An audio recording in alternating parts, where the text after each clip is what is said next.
Hi friends, last video la parts of speech la என்னென்ன 8 types இருக்குன்னு பார்த்திருந்தோம். அதோடைய short form NVAPA-PC இதுதான். இதுல N stands for noun.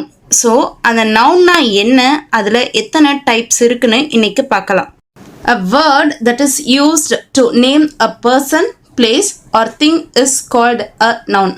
அதாவது ஒரு நபர், இடம் அல்லது பொருளின் பெயரை குறிக்கிறது தான் நம்ம பெயர் சொல்னு சொல்கிறோம். இதில் எத்தனை வகை இருக்குன்னு பார்த்தா ஒரு 5 டைப்ஸ் இருக்குது.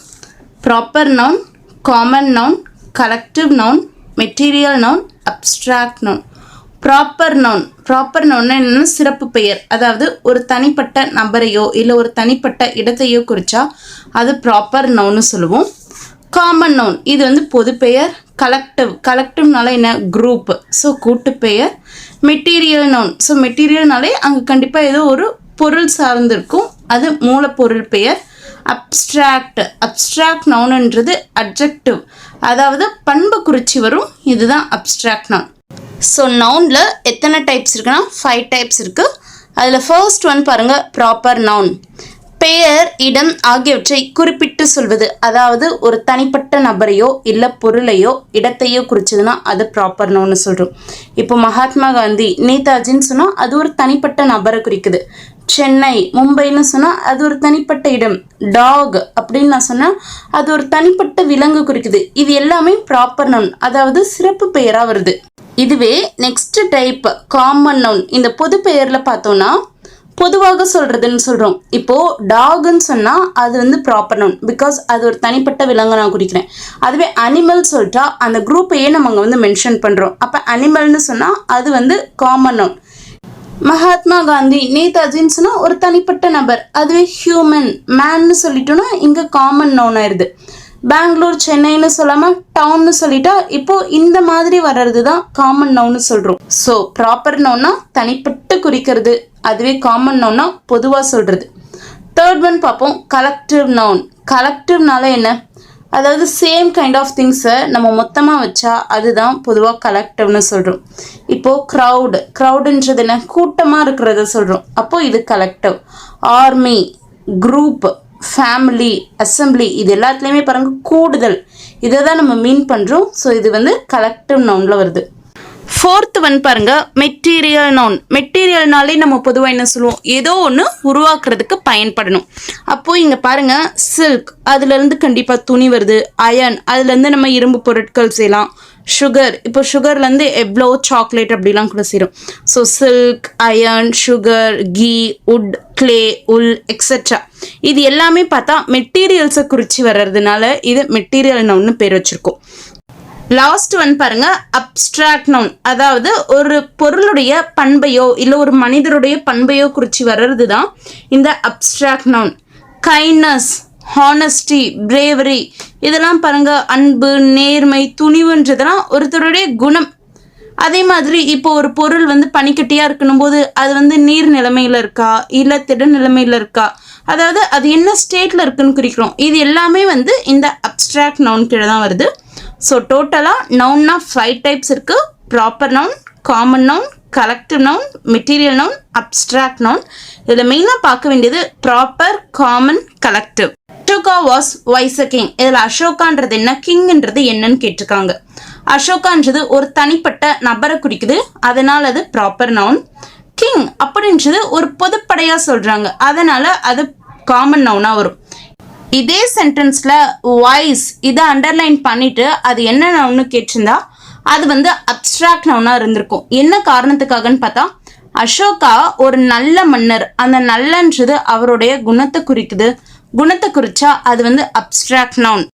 இப்போ நம்ம பார்த்த 5மே வந்து நவுனுடைய டைப்ஸ். இதை தாண்டி இன்னொன்று இருக்குது, அது என்னென்னா 2 நவுன் வந்து சேர்றதுனால உருவாகிறது, அதுதான் காம்பவுண்ட் நவுன்னு சொல்லுவோம்.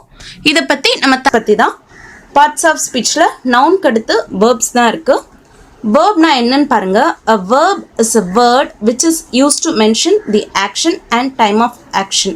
அதாவது ஒரு செயலையும் அந்த செயல் எப்போ நடந்துச்சுன்றதையும் குறிக்கிறது தான் வேர்ப், அதாவது வினைச்சொல். இந்த வேர்ப்ஸை எப்படி பிரிக்கலாம்னா ஒரு வைடாக பிரித்தா 2ஆக பிரிக்கலாம், main verb and helping verb. Main வேர்ப்ன்றது அந்த ஆக்ஷனை குறிக்கிறது which denotes action. அதுவே ஹெல்பிங் வேர்ப் பாருங்கள் which helps to mention the time of action. அந்த ஆக்ஷன் எப்போ நடந்துச்சுன்னு அந்த காலத்தை குறிக்கிறது ஹெல்பிங் வேர்ப். சம்டைம்ஸ் இது வந்து ரெண்டு வேர்ட்ஸை லிங்க் பண்ணுறதுக்கும் ஹெல்ப் பண்ணும். அதனால் இந்த ஹெல்பிங் வேர்ப்ஸை லிங்கிங் வேர்ப்ஸ்னு சொல்கிறோம். மெயின் வேர்ப் இதை நம்ம ரெண்டாக பிரிக்கிறோம். Transitive verb, intransitive verb. Transitive வேர்ப்னா என்னென்னு பாருங்கள். which ends with object noun. அதாவது பொதுவாக அந்த சென்டென்ஸ் வந்து ட்ரான்சிட்டிவ் வேர்ப்க்கு அடுத்து நவுன் தான் வரும்.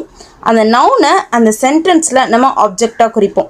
Can raise the question with who, whom, what, which.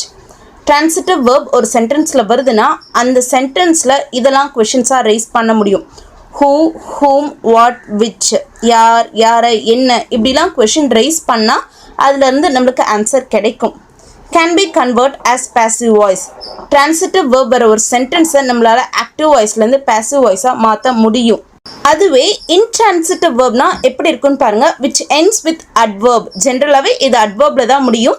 இங்கே வந்து நவுனில் ஃபினிஷ் ஆகாது. Sometimes it ends with nothing. ஒரு சில சென்டென்ஸில் அந்த இன்ட்ரான்சிட்டிவ் வேர்போடவே அந்த சென்டென்ஸ் முடிஞ்சிடும். Can raise the questions with when, where, how. எங்கே, ஏன், எப்படி, இந்த மாதிரியான கொஷின்ஸ் இங்கே ரைஸ் பண்ணலாம். Can not be converted as passive voice. Transitive வேர்பில் ஆப்ஜெக்ட் இருக்கிறதுனால அங்கே ஆக்டிவ்லேருந்து பாசிவ்க்கு ட்ரான்ஸ்ஃபர் பண்ணும். பட் இங்கே வந்து ஆப்ஜெக்ட்ன்றதே கிடையாது. அதனால் இங்கே பாசிவ் வாய்ஸாக மாற்ற முடியாது. ட்ரான்சிட்டிவ் வேர்ப் சென்டென்ஸில் எப்படி யூஸ் பண்ணுறாங்கன்னு பாருங்கள். சுரேஷ் ரோட் அ லெட்டர். இங்கே ரோட் இது வந்து ட்ரான்சிட்டிவ் வேர்ப், எழுதினான்றது. a letter அது வந்து இங்கே ஆப்ஜெக்ட். வாட் ஹீ ரோட், அவர் என்ன எழுதினார்னு சொல்லிட்டு கேட்டால் அதுக்கு லெட்டருன்றது பதிலாக வருது. அப்போது எதை, என்னன்ற கொஷின் நம்மளால் இங்கே ரைஸ் பண்ண முடியுது. ஸோ இங்கே ரோட்டுன்றது ட்ரான்சிட்டிவ் வேர்ப். நெக்ஸ்ட் ஒன் பாருங்கள். சுரேஷ் மெட் பாபு. யாரை மீட் பண்ணாங்கன்னு இங்கே கொஷின் ரைஸ் பண்ணால் பாபுன்றது ஆன்சராக வரும். அப்போது யாரை இந்த கொஷினும் ரைஸ் பண்ண முடியுது. இங்கே மெட்டுன்றது transitive verb. The doctor diagnosed the disease. The doctor diagnosed the disease. இதில் டிசீஸ்ன்றது ஆப்ஜெக்டாக வருது. எதை டயக்னோஸ் பண்ணாருன்னு கேட்டால் டிசீஸ்னு சொல்ல முடியும். அண்ட் நம்ம சொல்லியிருந்தோம் இங்கே வந்து ஆக்டிவ்லேருந்து பாசிவ்க்கு கன்வெர்ட் பண்ண முடியும்னு சொல்லியிருந்தோம். இப்போ இந்த சென்டென்ஸ் எடுத்துக்கோங்க. தி டாக்டர் டயக்னோஸ்டு தி டிசீஸ்ன்றது பாசிவ்க்கு கன்வெர்ட் பண்ண சொன்னால் the disease was diagnosed by the டாக்டர்னு நம்மளால் பாசிவ்க்கு கன்வெர்ட் பண்ண முடியும். ஸோ ஒரு சென்டென்ஸில் ட்ரான்சிட்டிவ் வேர்ப் இருக்கா, இன்ட்ரான்சிட்டிவ் வேர்ப் இருக்கான்றது அங்கே ஆப்ஜெக்ட் இருக்கா இல்லையான்றது வச்சு கன்ஃபார்ம் பண்ணிக்கலாம். நெக்ஸ்ட் ஒன் பாருங்க. Intransitive verb. I could not sleep last night. என்னால் நேற்று நைட்டுக்கு தூங்க முடியலன்னு சொல்லிட்டு சொல்கிறோம். இங்கே என்ன கேட்கலாம்? when you could not sleep. எப்போ தூங்க முடியலன்னு கேட்டால் எப்பொழுது, அந்த கேள்விக்கு லாஸ்ட் நைட் இது வந்து பதிலாக வருது. பொதுவாக இந்த மாதிரி நேரத்தை குறித்து வர்றது எல்லாமே அட்வர்பாக தான் இருக்கும். நான் ஃபஸ்ட்டே சொன்ன மாதிரி இன்ட்ரான்சிட்டிவ் வேர்ப் இங்கே வந்து ஸ்லீப், அதுக்கு பக்கத்தில் லாஸ்ட் நைட் அப்படின்ற அட்வர்ப் வந்திருக்கு. பொதுவாக இன்ட்ரான்சிட்டிவ் வேர்ப் அடுத்து நவுன் பயன்படுத்த முடியாது. இதுதான் நம்ம ஃபஸ்ட்டே சொன்னோம். ட்ரான்சிட்டிவ் வேர்பில் பார்த்தோன்னா இப்போது டயக்னோஸ் அதுக்கு பக்கத்தில் டிசீஸ் அப்படின்றது நவுனாக வந்திருக்கு. ஆனால் இந்த இன்ட்ரான்சிட்டிவ் வேர்பில் நம்மளால் நவுன் யூஸ் பண்ண முடியாது. அப்படியே நவுன் யூஸ் பண்ணணும்னா அங்கே நம்ம ஒரு ப்ரிப்போசிஷன் போட்டுட்டு தான் நவுன் போட முடியும். ஹீ வென்ட் டு சென்னைன்னு இருக்கு. வென்ட் இது வந்து இன்ட்ரான்சிட்டிவ் வேர்ப். சென்னை இது வந்து ஆக்சுவலி ஒரு நவுன். அந்த நவுனை இங்கே யூஸ் பண்ண போகிறோம். அதனால் இங்கே என்ன பண்ணுறோன்னா டு, அவர் சென்னைக்கு போனார், இக்கு அதுதான் அந்த டு அப்படின்ற ஒரு ப்ரிப்போசிஷனை யூஸ் பண்ணிட்டு தான் அந்த சென்னை இங்கே போடுறோம். எங்கே போனாருன்னு கேட்கும்போது சென்னைக்கு போனாருன்னு சொல்கிறோம். ஸோ இது வந்து அட்வர்பாக இருக்குது. மெயின் வேர்ப்ஸ்க்கு அடுத்து ஹெல்பிங் வேர்ப்ஸ் இருக்குன்னு சொல்லியிருந்தோம். இதில் பொதுவாக என்னென்ன வரும்னா be form verbs, have verbs, do வேர்ப்ஸ்லாம் வரும். இப்போ பி ஃபார்ம் வேர்ப்ஸ்னு எடுத்தால் அதில் என்ன வரும்னா ஆம், இஸ், ஆர், வாஸ், வேர். இதில் இந்த ஆம், இஸ், ஆர்ன்றது ப்ரெசண்ட்டுக்குரியது. வாஸ், வேர் இது வந்து பாஸ்ட். ஹேவ் வேர்ப்ஸில் ஹேவ், ஹேஸ் இது ரெண்டும் ப்ரெசண்ட்டுக்கானது. ஹேட் இது வந்து பாஸ்ட்கானது. டூ வேர்ப்ஸில் பார்த்தோன்னா டூ, டஸ் இது ரெண்டும் ப்ரெசண்ட்டுக்குரியது. டிட்ன்றது பாஸ்ட்டுக்கானது. இப்போது இந்த main verbs and helping verbs தவிர்த்து இங்கிலீஷில் இன்னொரு வேர்ப் இருக்குது. அது என்னென்னா மாடல் வேர்ப்ஸு. இங்கே சில மாடல் வேர்ப்ஸ் மட்டும் எக்ஸாம்பிள் கொடுத்துருக்கேன். கேன், குட் இது ரெண்டும் ஜென்ரலாக பார்த்தா முடியுன்ற மீனிங்கில் யூஸ் பண்ணுவோம். ஐ கேன் டூ திஸ் என்னால் இது முடியும். மே மைட் இது வந்து பார்த்தா நடக்கும் நடக்கலாம், இந்த பாசிபிலிட்டின்னு சொல்லுவோம் இல்லையா, அங்கே யூஸ் பண்ணுவோம். இட் மே ரெயின் டுமாரோ, நாளைக்கு மழை வரலாம் வராமலும் போகலாம். வில் வுட் இது எடுத்தோன்னா வில் ஜென்ரலாகவே இது வந்து ஃப்யூச்சர் டென்ஸில் நம்ம யூஸ் பண்ணுறது. வுட்டு பார்த்தோன்னா இப்போது I would like to become an IAS officer, என்னுடைய விருப்பத்தை நான் தெரிவிக்கிறேன், எனக்கு வந்து ஐஏஎஸ் ஆஃபீஸர் ஆகணுன்ற விருப்பத்தை நான் இங்கே தெரிவிக்கிறேன். ஷேல் இதுவும் வில் மாதிரியே ஃப்யூச்சர் டென்ஸ்லையும் யூஸ் பண்ணுவோம். அது தவிர்த்து ஒருத்தவங்களுடைய ஒப்பீனியன் கேட்குறதுக்கு கூட யூஸ் பண்ணலாம். Shall we go to library, நம்ம லைப்ரரிக்கு போகலாமா, நான் வந்து ஒப்பீனியன் கேட்குறேன். இதுவே ஷுட் பார்த்தா கண்டிப்பாக மஸ்ட் அந்த மீனிங்கில் தான் இந்த ஷுட்டும் வரும். எக்ஸாமில் இந்த வேர்ப்ஸ் பொறுத்த வரைக்கும் ஒரு சென்டென்ஸ் கொடுத்துட்டு அதில் இருக்கிறது என்ன வேர்புன்றது கேட்கலாம். இப்போ டிரான்சிட்டிவ் வேர்பா இன்ட்ரான்சிட்டிவ் வேர்பான்னு கேட்டாங்கன்னா அந்த சென்டென்ஸில் ஆப்ஜெக்ட் இருக்கா அட்வர்ப் இருக்கான்னு பாருங்கள். அப்படி அதை பார்க்க முடியலன்னா அந்த சென்டென்ஸை ஆக்டிவ்லேருந்து பேசிவ்க்கு கன்வெர்ட் பண்ண முடியுதான்னு பாருங்கள். ஸோ கன்வெர்ட் பண்ண முடிஞ்சா அது டிரான்சிட்டிவ் வேர்ப், கன்வெர்ட் பண்ண முடியலன்னா அது இன்ட்ரான்சிட்டிவ். இந்த பி ஃபார்ம் வேர்ப்ஸ் பற்றி பேசிக்காக நல்லா தெரிஞ்சுக்கோங்க. வேணா இது தெரிஞ்சுக்கிட்ட தான் நம்மளால் மற்ற எல்லா கிராமருமே நல்லா பார்க்க முடியும். அது மட்டும் இல்லாமல் இந்த பி ஃபார்ம் வேர்பை வச்சே நிறைய கொஷின்ஸ் ரொம்ப டைரக்டாக கேட்பாங்க. அதெல்லாம் இந்த பேசிக் தெரிஞ்சுட்டு நம்மளால் ஈஸியாக ஸ்கோர் பண்ண முடியும். ஸோ பி ஃபார்ம் வேர்ப்னா என்ன அப்படின்னா என்னென்னா அது வந்து காலத்தை குறிக்கிறதுக்காக நம்ம யூஸ் பண்ணக்கூடிய வேர்ட்ஸ், இதுதான் பி ஃபார்ம் வேர்ப். இதில் வந்து எந்த ஒரு மீனிங்குமே வராது. ஆனால் இதை யூஸ் பண்ணிங்கன்னா அது ப்ரெசண்ட்டாக பாஸ்டான்றது உங்களுக்கு கரெக்டாக டினோட் பண்ணிடும். டோட்டலாக எத்தனை பி ஃபார்ம் வேர்ப்ஸ் இருக்குன்னு பார்த்தோன்னா 5 இருக்குது. ஆம், இஸ், ஆர், வாஸ், வேர், இந்த ஆர்டர்லேயே ஞாபகம் வச்சுக்கோங்க, ஆர்டர் மாற்றாதீங்க. ஆம், இஸ், ஆர், வாஸ், வேர். இந்த ஆர்டர் சொன்னதுக்கு ஒரு ரீசன் இருக்குது. பிகாஸ் ஃபஸ்ட்டு இருக்கிற மூணுமே ஆம், இஸ், ஆர், இது மூணுமே பார்த்தீங்கன்னா ப்ரெசன்ட் டென்ஸை குறிக்கிறது. லாஸ்ட்டாக இருக்கிற 2 வாஸ், வேர் பார்த்தோன்னா அது வந்து பாஸ்ட் டென்ஸ்க்குரியது. அப்போது இந்த ஆம், இஸ், ஆர்லேயே இன்னொரு கிளாஸிஃபிகேஷன் பார்க்குறோம். அது என்னென்னா ஃபஸ்ட்டு இருக்கிற ஆமும் இஸ்ஸும் சிங்குலருக்குரியது. அதாவது இப்போது ஐ, நான், ஹீ, ஷீ, இட், அவன், அவள், அது, இது எல்லாமே வந்து ஒருமையில் தான் இருக்குது. அப்போது அது பக்கத்துலலாம் என்ன வரப்போகுதுன்னா ஆமும் இஸ்ஸும் வருது. I am, I am a teacher, he is a teacher, she is a teacher, it is a cow. So இங்கெல்லாம் பாருங்கள் சிங்குலரில் வருது. அதே ஆர் பார்த்தோன்னா ப்ளூரல்.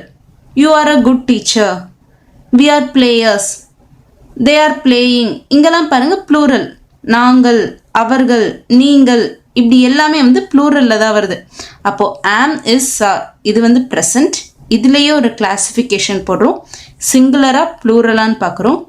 ஆமும் இஸ்ஸும் எப்பயுமே சிங்குலருக்கு தான் யூஸ் பண்ணுவோம். ஆறுன்றது எப்பயுமே ப்ளூரலுக்கு தான் யூஸ் பண்ணுவோம். அடுத்து வாஸ், வேர். இதில் ஃபஸ்ட்டு இருக்கிற வாஸ் வந்து singular. I was, he was, she was, it was, I was a player, he was a player, she was a player, it was raining. இங்கெல்லாம் பாருங்கள் வாஸ்ன்றது பாஸ்ட். நான் வந்து டீச்சராக இருந்தேன்னு சொல்கிறேன். வேர் அது வந்து plural. You, we, they. We were scientist, நாங்கள் சயின்டிஸ்டாக இருந்தோம். வி வேர் டாக்கிங், நாங்கள் பேசிகிட்டு இருந்தோம். தே வேர் பிளேயிங், அவர்கள் விளையாடிட்டு இருந்தார்கள். அப்போ இது எல்லாமே பாருங்கள் தே, வி, யூ, அவர்கள், நீங்கள், நாங்கள், இது எல்லாமே ப்ளூரல். அதுக்கு என்ன போடுறோம் வேர், அதுதான் பாஸ்ட். அப்போ வாஸ், வேர்ன்றது பாஸ்ட் டென்ஸ்க்குரியது. இதில் வாஸ்ன்றது சிங்குலர், வேர்ன்றது ப்ளூரல். ஸோ பி ஃபார்ம் வேர்ப்னா ஒன்றுமே இல்லை, அது வந்து டைம் மென்ஷன் பண்ணுறதுக்காக நம்ம யூஸ் பண்ணுற வேர்ப்ஸ். ஃபஸ்ட்டு 2ஆக பிரிக்கிறீங்க, ப்ரெசன்ட் அண்ட் பாஸ்ட். ப்ரெசண்ட்டில் ஆம், இஸ், ஆர், பாஸ்டில் வாஸ், வேர். அந்த ஆம், இஸ்ன்றது சிங்குலர், ஆர்ன்றது ப்ளூரல். அதே மாதிரி வாஸ்ன்றது சிங்குலர், வேர்ன்றது plural. Which of the following is a form of the verb be? First அந்த பீன்னு சொல்லிட்டு கொட்டேஷனுக்குள்ளே கொடுத்துருக்காங்க இல்லையா, அதை நல்லா பாருங்கள். வேணா இது வந்து எக்ஸாமில் சில கன்ஃபியூஷனை கொடுக்கும். பீன்னு கொடுத்துட்டு ஆப்ஷனில் பீயிங் இருக்கும். ஸோ அது எப்படி தோணிடும்னா அது பியை நம்ம ஏதோ சேஞ்ச் பண்ணணுமோன்னு தோணும். கிடையாது. பீன்னு சொல்லிட்டு கொட்டேஷனுக்குள்ளே கொடுத்துட்டு பக்கத்தில் வேர்புன்ற வார்த்தையை நீங்கள் பார்த்தீங்கன்னா அது வந்து பி ஃபார்ம் வேர்ப் ரிலேட்டடாக ஏதோ கொஷின் கேட்குறாங்கன்னு அர்த்தம். ஸோ இப்போ இந்த கொஷினில் என்ன கேட்டிருக்காங்க, இந்த 4 ஆப்ஷனில் எது வந்து பி ஃபார்ம் வேர்புன்னு சொல்லிட்டு கேட்குறாங்க. மே, கேன், வில், இது 3 வராது இல்லையா. வேணா நம்ம பார்த்தது என்ன, ஆம், இஸ், ஆர், வாஸ், வேர். அப்போ இங்கே இருக்கிறது ஆம் மட்டும்தான். அப்போ இந்த கொஷினுக்கு ஆன்சர் என்ன வரும், ஆம். பி ஃபார்ம் வேர்பே இந்த மாதிரி கூட கொஷின் கேட்பாங்க. Choose the correct be form வேர்ப்னு கொடுப்பாங்க. ஆப்ஷனில் 4மே வந்து பி ஃபார்ம் வேர்பாக இருக்கும். அப்போ நீங்கள் சென்டென்ஸ் பார்க்கணும், அதில் இருக்கிற வேர்பு ப்ரெசண்ட்டாக பாஸ்டான்னு பார்க்க போகிறீங்க. அது எப்படி தெரியும்னா இந்த மாதிரி நவ், எஸ்டர்டே இந்த மாதிரி டைம் மென்ஷன் பண்ணுறதுக்குன்னு சொல்லிட்டு அவங்க கண்டிப்பாக அங்கே ஏதோ ஒரு வேர்ட் கொடுத்துருப்பாங்க. இப்போ இதை பாருங்கள், he dash walking in the garden now. அப்போ ஹீன்னு வந்தால் நம்மளுக்கு 2 ஆப்ஷன் வேணா தோணலாம். பிகாஸ் ஹீன்றது சிங்குலர் இல்லையா? அப்போ சிங்குலருக்கு ப்ரெசண்ட்டில் என்ன பார்த்தோம்? இஸ் பார்த்தோம். அதே பாஸ்டில் வாஸ் பார்த்துட்டோம். அப்போது சி இல்லை டி இல்லைன்னு சொல்லிட்டு நீங்கள் கன்ஃபார்ம் பண்ணிடுவீங்க. இப்போ இஸ்ஸா வாசான்னு பார்க்குறீங்க. நவ் இப்பொழுது, அவன் இப்பொழுது பூங்காவில் நடந்து கொண்டிருந்தான்னு சொல்கிறாங்க. அப்போ இப்பொழுதுன்றது ப்ரெசண்ட். அதனால் என்ன சூஸ் பண்ண போகிறீங்க? He is walking in the garden now. Okay, so first ஹீன்றது சிங்குலர்னு பார்த்துட்டீங்க. அதுக்கடுத்து இது ப்ரெசண்ட்ன்றதை கன்ஃபார்ம் பண்ணிட்டீங்க. அப்போ ப்ரெசன்ட் சிங்குலருக்கு இஸ், அதனால் ஏதான் ஆன்சர். அதுக்கடுத்து பாருங்கள், I dash reading the news paper yesterday. அப்போ ஐன்றது சிங்குலர், அதுக்கு ப்ரெசண்ட்டில் எப்பயுமே அண்ட், பாஸ்டில் எப்பயுமே வாஸ். அப்போது ஏ அண்ட் பி தான் இருக்குது. C and D eliminate. Okay, time பார்க்குறீங்க, எஸ்டர்டே நேற்று, அப்போது பாஸ்ட். ஆட்டோமேட்டிக்காக என்ன போயிடுது? ஆமும் கேன்சல் ஆயிடுது, வாஸ் வந்துடுது. I was reading the news paper yesterday. Third question பாருங்கள், வி டேஷ் கம்மிங் நவ். வீன்றது நாங்கள், அப்போ ப்ளூரல். ப்ளூரலுக்கு சிங்கிளில் என்ன வரும்? ஆர். ப்ளூரலுக்கு பாஸ்டில் என்ன வரும்? வேர். இப்போ அதுக்கடுத்து என்ன பார்க்குறீங்க? நவ். நவ்ன்றது இப்பொழுது. ஸோ ப்ரெசண்ட்டில் ப்ளூரலுக்கு என்ன வரும்? ஆர். அதனால் என்ன சொல்கிறீங்க? We are coming now. நாங்கள் இப்பொழுது வந்து கொண்டிருக்கிறோம். ஸோ எக்ஸாமை பொறுத்த வரைக்கும் பிஃபார்ம் வேர்ப்லேருந்து டைரக்ட் கொஷின் இருந்தால் இப்படி தான் வரும். அண்ட் அதோட யூசேஜ் என்னன்றதையும் பார்த்துட்டோம்.